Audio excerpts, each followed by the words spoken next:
Hello, my name is Nigel. I work for DFAT, and I was one of 3 people who shortlisted, interviewed and ultimately selected the policy graduates who began in the department this year in 2015.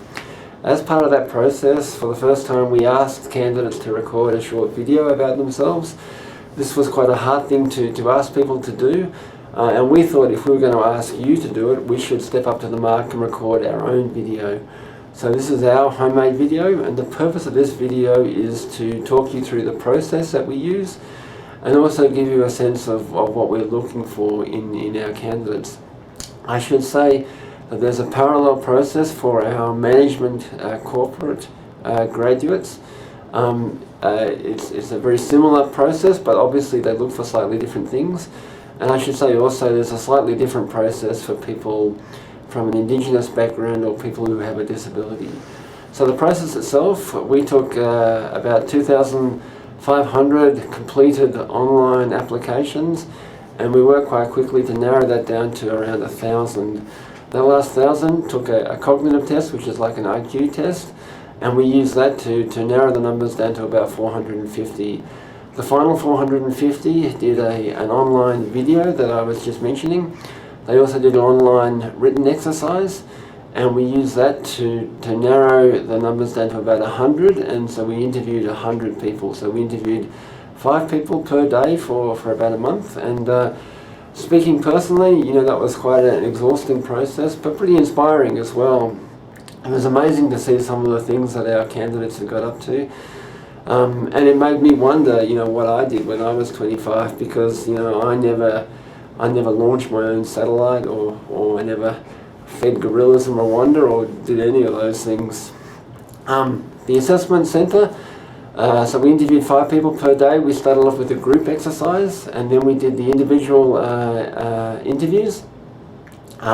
We asked people to do another written exercise, and we also retested people's cognitive testing.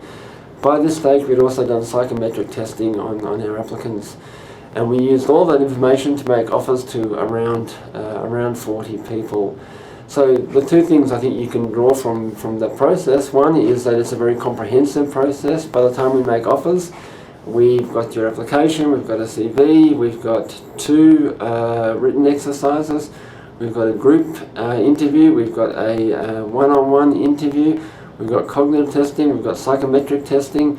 We test your referees, we check your referees of course, and then to actually start in DFAT you need to pass through a security clearance process. So a very comprehensive process and very competitive process as well. To get down from 2,500 down to around 40, you need to be in the top 1 or 2%. So comprehensive and competitive. What we're looking for, well, starting off with academics, we say we take people from a wide range of academic backgrounds, and that's true. This year we interviewed someone from with a nursing background, someone who is an occupational therapist. But having said that, most of the people we interviewed came from the academic backgrounds that you would expect. So international relations, economics, aid studies, law, we get a lot of lawyers, humanities, languages, those sort of things. As far as marks go, well, we're not looking for the top 40 smartest people who applied. You don't actually need to be a genius to work in DFAT, although that would come as a surprise to many DFAT officers. Having said that, when you go from 2,500 down to 40, we can afford to set a very high academic bar, and that's exactly what we did. And all the candidates that we ultimately made offers to had excellent academic results. Many had scholarships, prizes, all sorts of pretty stellar academic qualifications, and many had postgraduate qualifications. Work experience and internships, I mean, they're very important for us too. We look at those very closely because they show us a couple of things. They show us what your skills are, they showcase your skills, they show us what your interests are. Everyone says, foreign affairs is my passion.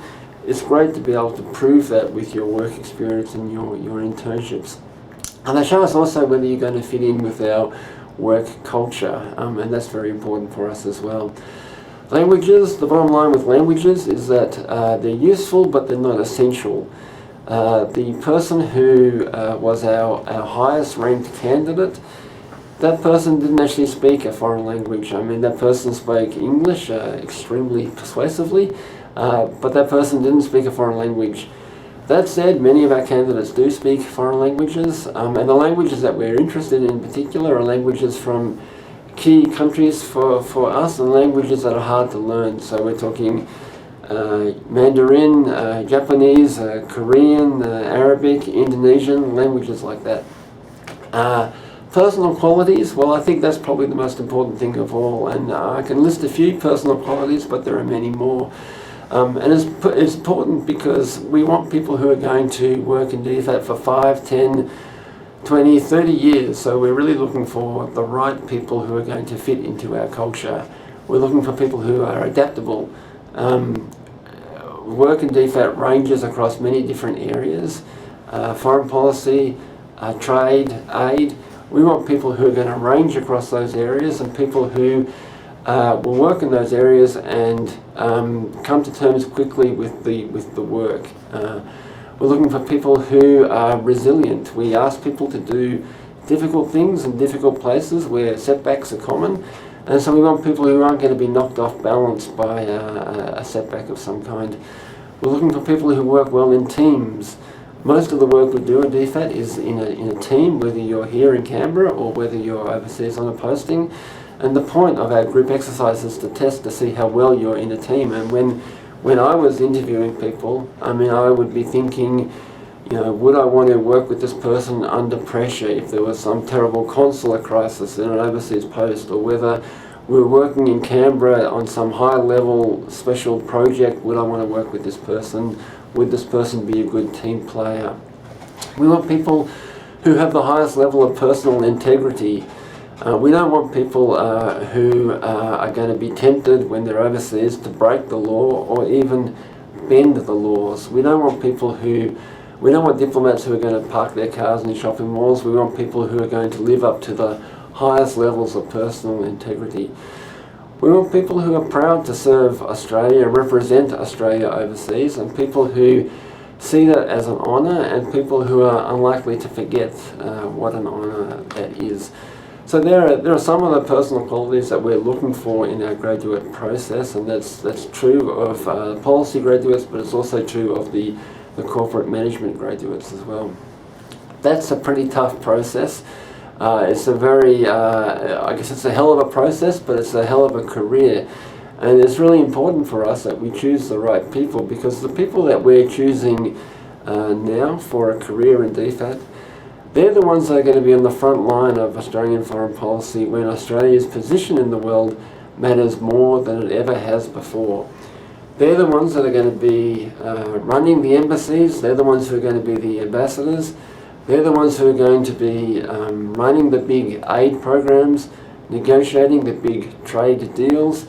They're the ones that are going to be advising the ministers, and they're going to be doing all of this at a time when Australia's place in the world really matters, and it's a complicated, difficult decisions to make. That's the process. I hope I haven't put you off. I hope you're interested, and if you do apply, good luck, and hopefully I'll see you in the interview room. Thank you.